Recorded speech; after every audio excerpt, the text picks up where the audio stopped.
minutos y hemos recibido la visita de la contadora Graciela Trever. Buenas noches, ¿cómo estás, Graciela? Hola, ¿qué tal? ¿Cómo están? Hoy vas a hacer la columna de economía de manera presencial acá en el estudio de Mordisquito. Ah, sí, acá estamos en persona.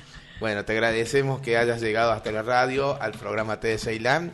Y bueno, comentanos un poco qué tema o qué temas nos has traído hoy.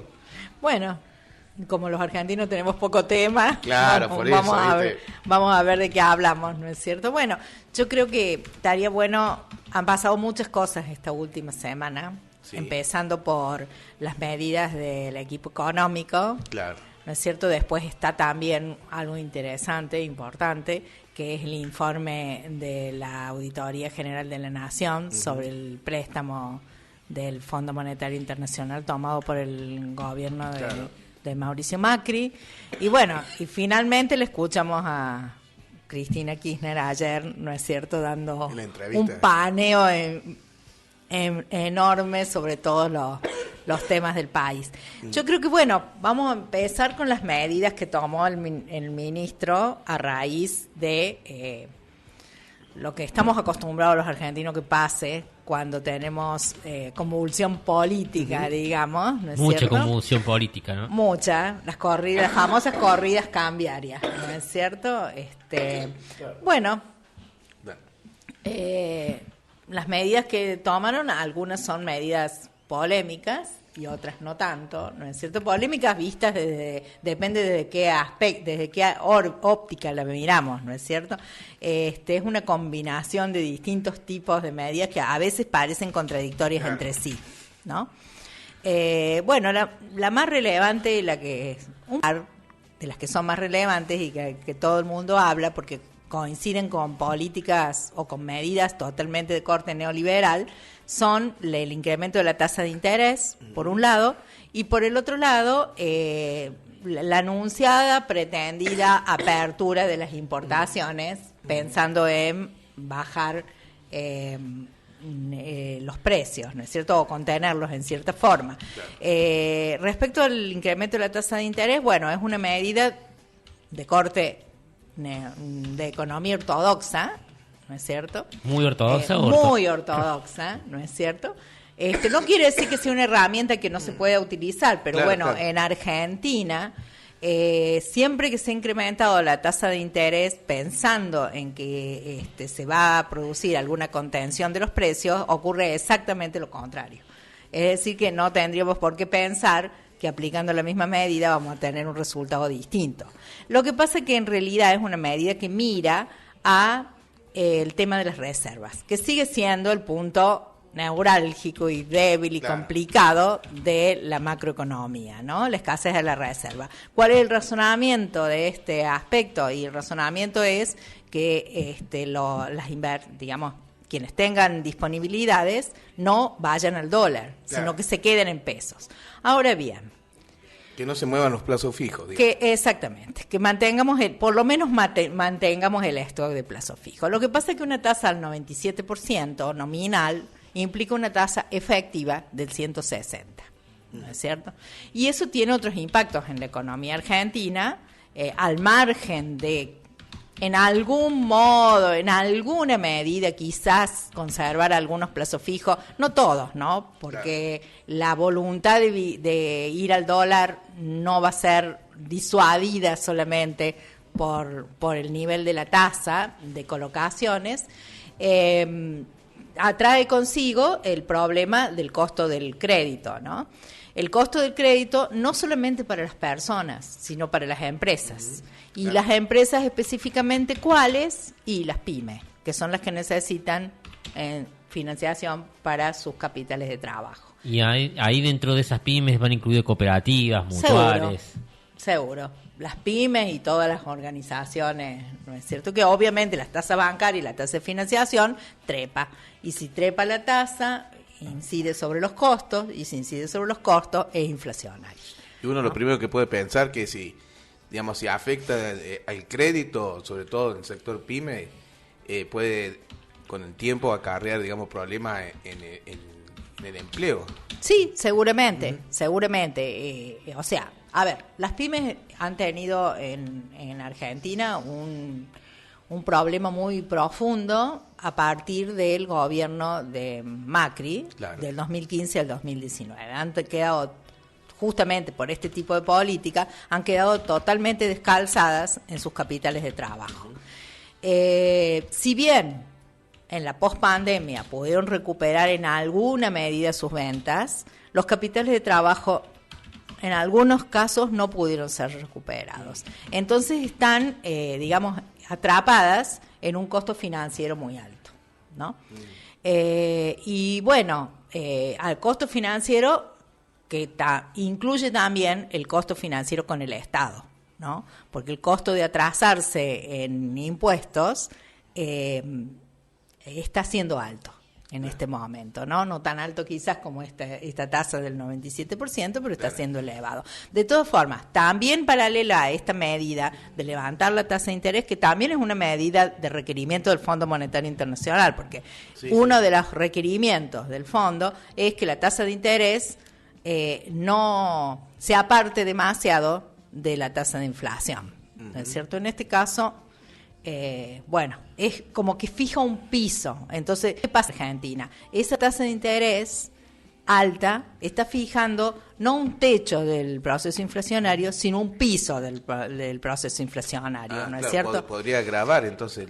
Y sí, justamente, es inflacionaria y fija un piso. Claro. ¿Ah? ¿Por qué? A ver, quien tiene dinero y en vez de invertir obtiene ese rendimiento de una colocación sin ningún esfuerzo, prefiere colocarla sin ningún esfuerzo, claro, ¿verdad?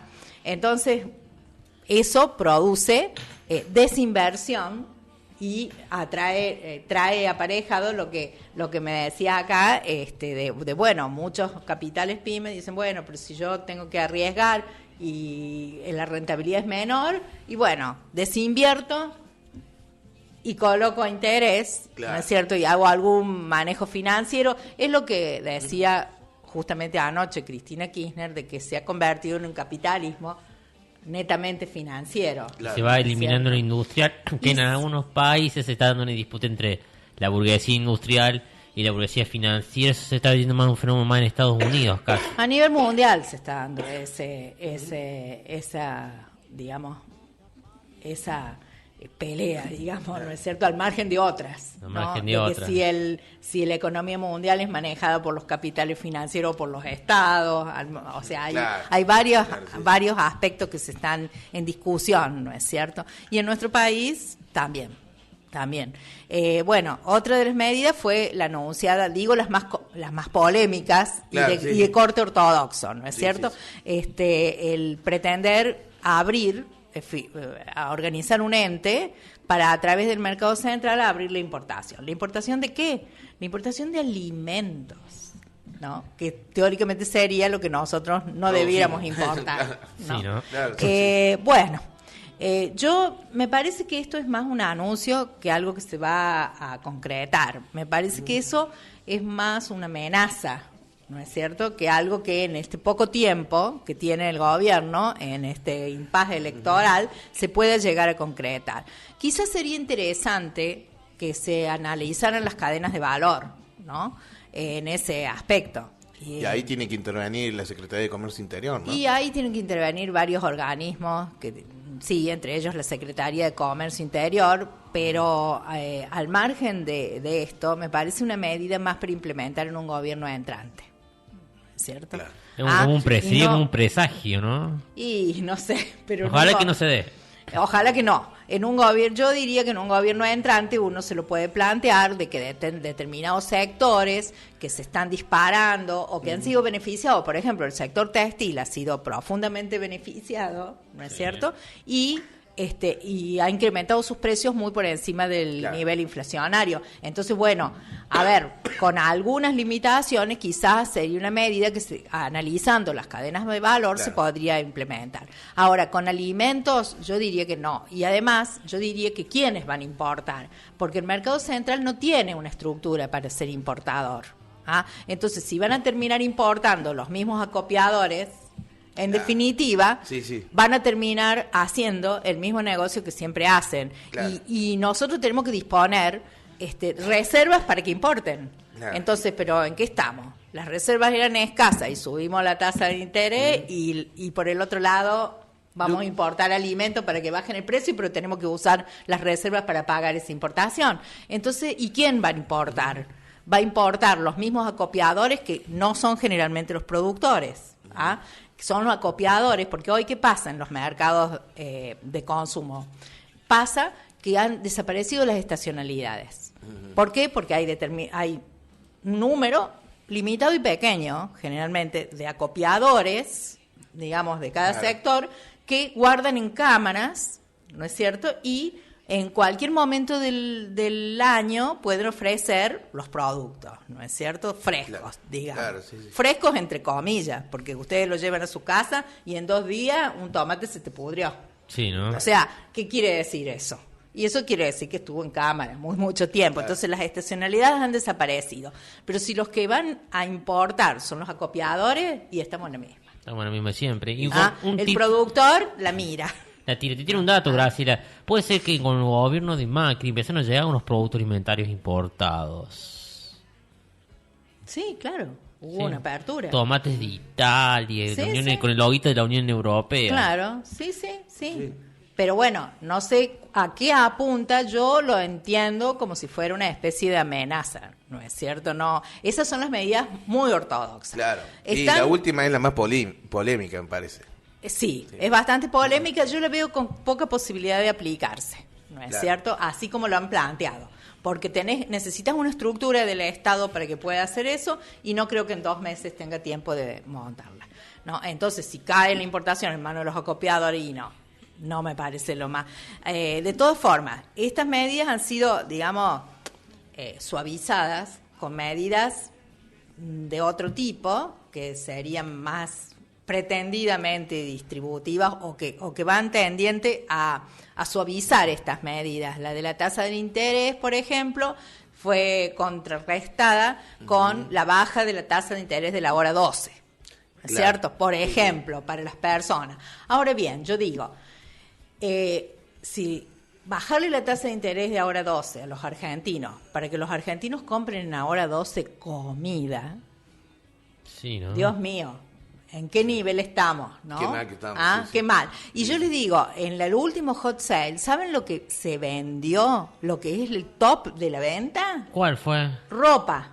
La ropa. O sea, los argentinos se han endeudado en ahora 12 para comprar ropa. Claro. No estamos hablando de electrodomésticos, no estamos hablando de construcción, ni de equipamiento del hogar, ni nada. Estamos hablando de justamente de ese sector que fue ampliamente beneficiado por las políticas del gobierno, que elevó sus precios por encima del nivel de inflación, ¿no es cierto? Sí. Y que le dijo, gracias a las ayudas que nos dieron, se dio vuelta y le dio una patada, ya saben dónde, sí, ¿no es cierto? Sí. Entonces, bueno, nada, como que tiene gusto poco, ¿no?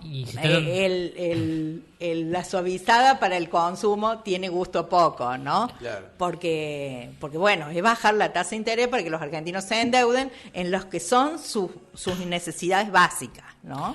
Que es complicado. Y también se vio que acá en Córdoba se están dando en los pautas de consumo para subsistir, para alimentarse, que la gente ya está dejando ir a los kioscos y a los supermercados, están yendo ahora a los mayoristas, fenómenos muy... El mercado norte, que es un fenómeno que se rompió, incluso pasó niveles récord más que la prepandemia. Claro, y sí, la gente trata de buscar precios, ¿no es cierto?, donde los consigue y donde le alcanza o puede estirar un poquito más el peso, ¿no es cierto? Siempre el consumidor trata de buscar algún nicho. Pero bueno, otras medidas que se tomaron es también, bueno, la devolución en las tarjetas de débito de los alimentos de determinados sectores, como pueden ser jubilados, asignación, quienes tienen tarjetas de asignación únicas. Otra de las medidas que también, bueno, son los planes, digamos, tendientes a la parte tributaria, sacaron 2 planes de facilidades de pago, ¿no es cierto?, destinadas a las pequeñas y medianas empresas, que yo creo que se han quedado cortos porque a través de esos planes permiten refinanciar deudas vencidas a abril del 2023, pero en el caso de quienes tenían planes de pago, les permiten solamente aquellos en los que los planes se hayan caducado.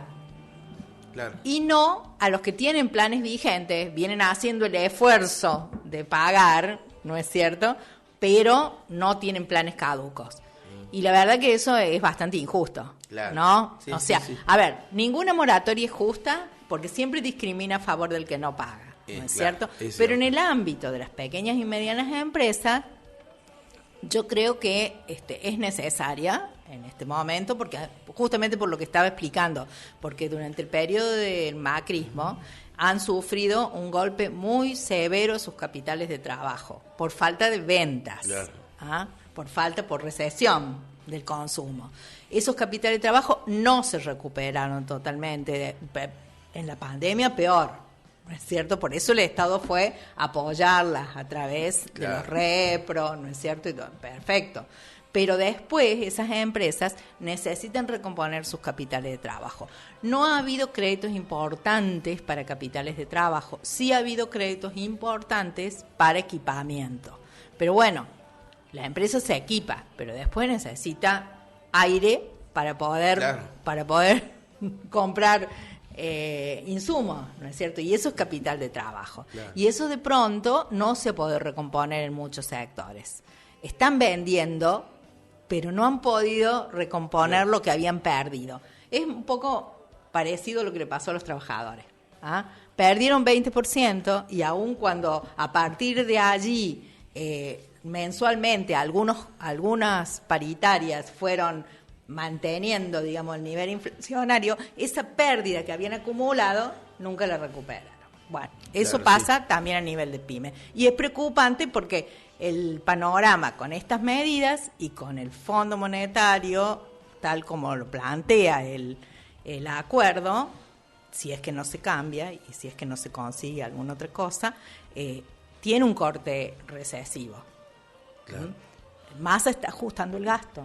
Y ajustar el gasto es un plan recesivo. El corte, incluso ahora, también va de la mano de lo que quería plantearte, Graciela, que estos días hubo una fuerte movilización, un fuerte mensaje de las organizaciones sociales por el tema potenciar trabajo, que acusan al FMI, que obliga al Estado argentino. ¿Vos lo ves a eso que el FMI le está pidiendo más recortes por el tema de los planes sociales y estas medidas que estás mencionando? No sé si específicamente respecto a los planes sociales. El FMI no dice tienen que recortar los planes sociales, pero el FMI dice tienen que recortar el déficit, ¿no es cierto? El déficit hay dos formas de conseguir bajarlo. O incrementamos los ingresos o bajamos los gastos, ¿no es cierto? Sí, sí. El FMI nunca te va a decir corten los planes sociales, pero bueno, después las decisiones las toma en realidad el Estado Nacional. Sí, porque todo se da en un contexto de una causa judicial y los recortes, las bajas y todo esto, y también meten como te pregunto porque usted es especialista, el acuerdo del FMI por parte de las mismas organizaciones sociales que acusan a ese acuerdo de... El acuerdo tiene ya te digo, te vuelvo a repetir, el acuerdo no dice corten los planes sociales. El acuerdo dice que tenés que cumplir una baja en el déficit fiscal. El déficit fiscal es la diferencia entre ingresos y egresos. Entonces, después, ¿cómo conseguís vos bajar el déficit? En realidad es una decisión del Estado argentino. No hay nada firmado de que tienen que bajar los planes sociales.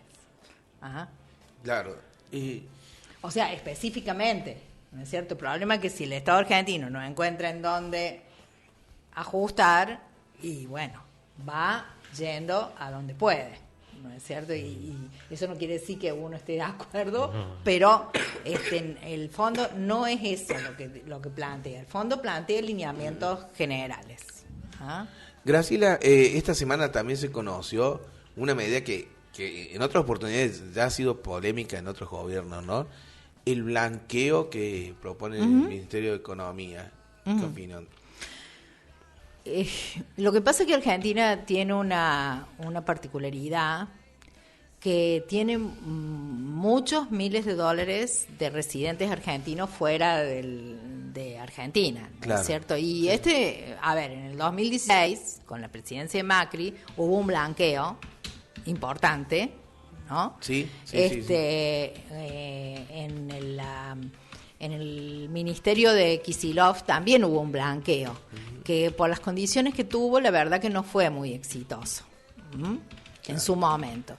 Pero bueno, como muchas cosas quedó como la mesa servida para que el gobierno siguiente implementara esa medida. Implementó un blanqueo bastante importante que fue muy polémico, no sé si recuerdan, que salió del Congreso con la indicación de que no podían blanquear quienes eran parientes directos de los funcionarios, y el presidente Macri hizo un decreto de necesidad o urgencia diciendo de que sí podían blanquear. Esos blanquearon. Claro. Hoy está cuestionado ese blanqueo que hicieron. Este blanqueo, nunca es deseable que en una economía haya blanqueos ni moratorias. Porque el mensaje es no paguemos, porque de todas formas va a venir una liberalización y entonces en ese momento vamos a poder pagar a menor costo. Y el otro ¿no mensaje es fuguen, que después lo pueden traer y lo blanqueamos, ¿no es cierto? O sea, entonces nunca es deseable.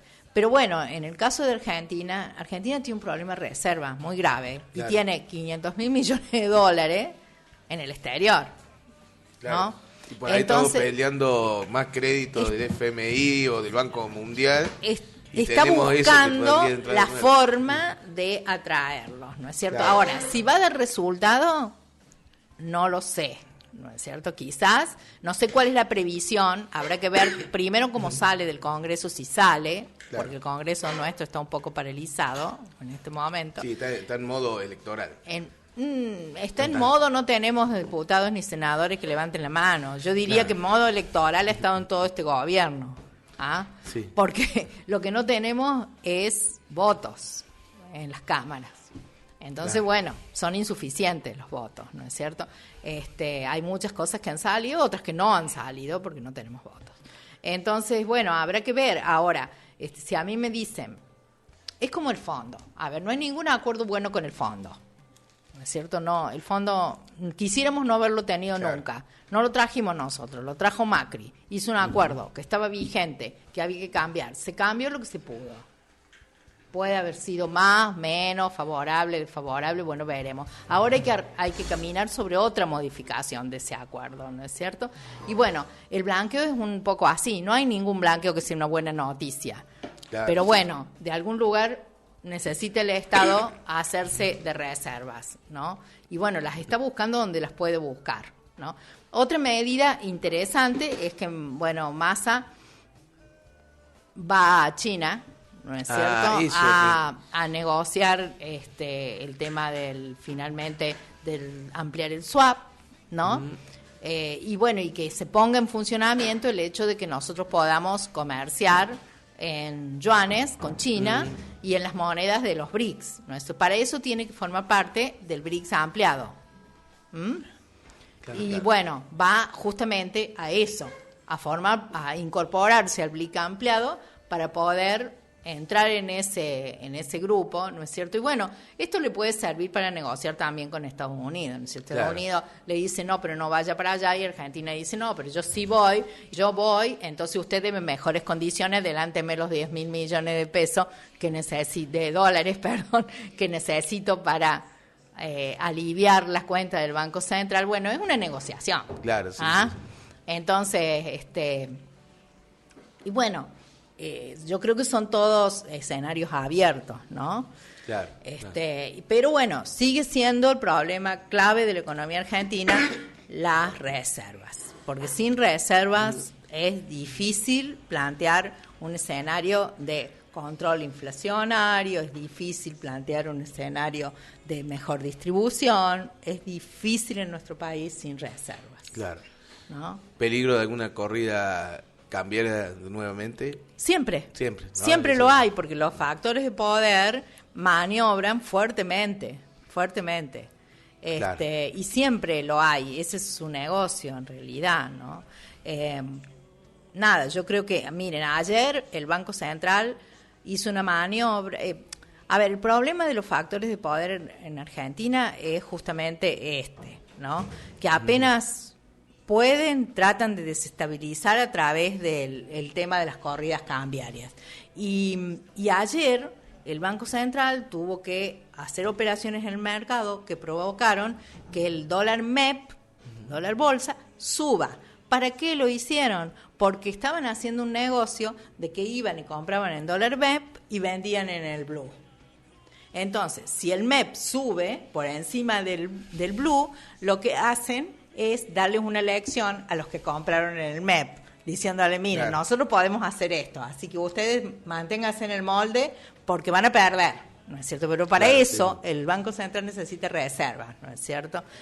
Que hay un brete, porque si esas reservas que vienen, supongamos que vienen los 10.000 millones de dólares, de los anticipos, le anticipan las cuotas que tiene para adelante Argentina, supongamos que le anticipan y entran los 10.000 millones de dólares, está bueno que entren, pero no está bueno que el Banco Central se los gaste totalmente en ir a intervenir en el mercado cambiario. Claro. ¿No es cierto? En realidad nosotros lo que necesitaríamos es pagar lo antes posible esa deuda que tenemos con el Fondo Monetario Internacional, que fue lo que hizo Néstor Kirchner. Lo que pasa es que una cosa es cancelar una deuda de 10.000 millones y otra cosa es cancelar una deuda de 44.000 millones. Claro. O sea, a ver, nosotros actuamos, Néstor Kirchner actuó y el Fondo Monetario aprendió que nosotros salimos de una deuda de 10.000 millones. Claro. Entonces, cuando el gobierno de Macri fue al fondo, le dio un crédito que no era de 44, era de 57. Fuera de todos los asuntos legales y de los estatutos del fondo, pero bueno, yo acá ya lo dije otra vez, esos problemas el fondo los salda sacando los funcionarios a cargo, diciéndole, bueno, ustedes se van, no actuaron bien, una actita, chao, no es cierto, cambian los tecnócratas y vuelven. Y el país queda embretado, ¿no es cierto, en esto? Y acá las irregularidades han sido enormes, las irregularidades, ahí la informe de la Auditoría General de la Nación, no tenían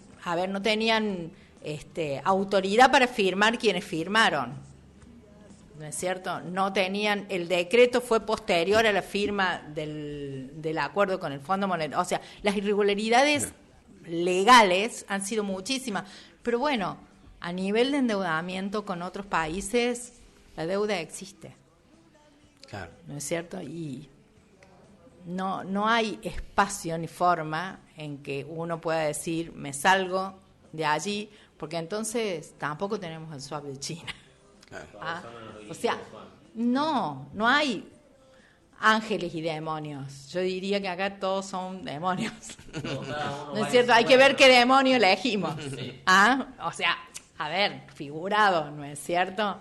Claro. Y bueno, entonces le dieron a ese gobierno, que hacía su propio negocio además, un préstamo lo suficientemente grande como para que cualquiera sea el gobernante posterior tuviera las manos muy atadas, ¿no es cierto? Y bueno, acá estamos. Así estamos.